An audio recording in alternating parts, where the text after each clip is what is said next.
Chaque jour, des milliards d'informations sont publiées sur Internet.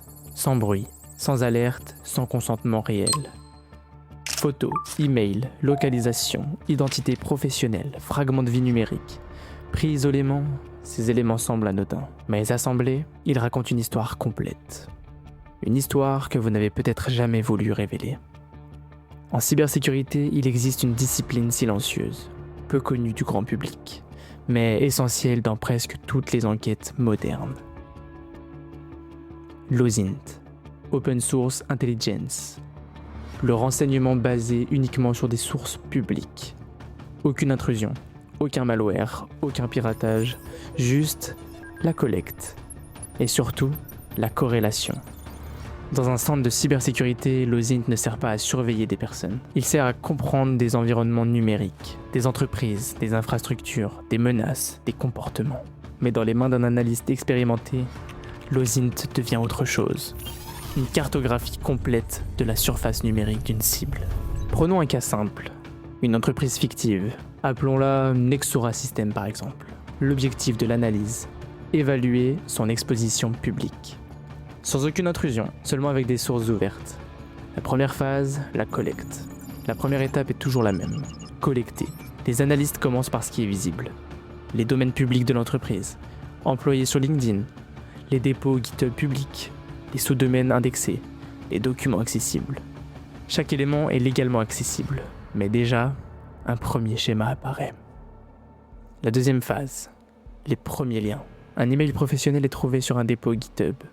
Ce simple email devient un pivot. Il permet de relier un pseudo technique, une autre plateforme publique, à un ancien projet open source. Puis un second lien apparaît, un nom d'utilisateur réutilisé. Un pattern classique. Et soudain, les données commencent à converger. Phase 3. La surface d'exposition. L'analyse technique révèle autre chose. Des services exposés publiquement, non protégés ou mal configurés. Pas de hacking, pas d'exploitation, juste de l'observation. Mais suffisante pour dresser une carte. Les technologies utilisées, l'architecture réseau probable et l'exposition externe.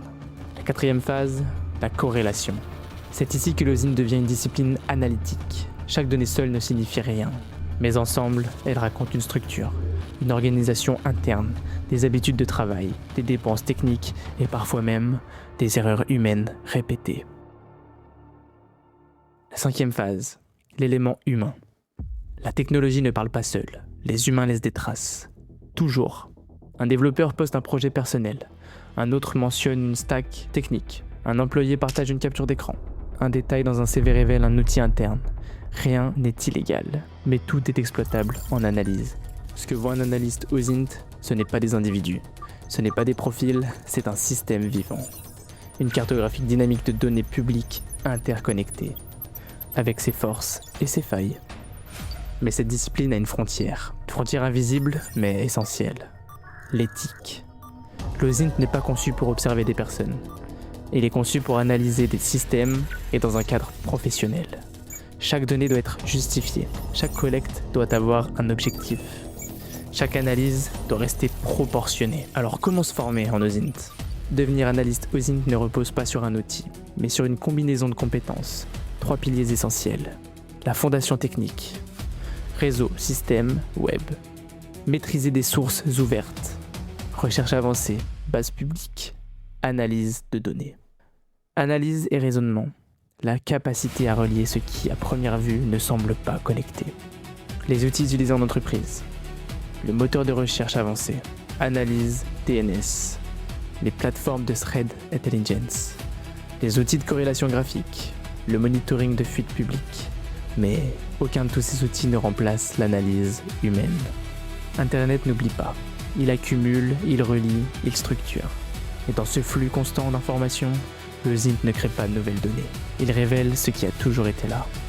Alors si cette enquête vous a montré une nouvelle facette de la cybersécurité, alors vous n'avez encore vu qu'une partie du sujet. Et abonnez-vous à Ptinet Security parce qu'en cybersécurité, ce qui est invisible est souvent le plus important.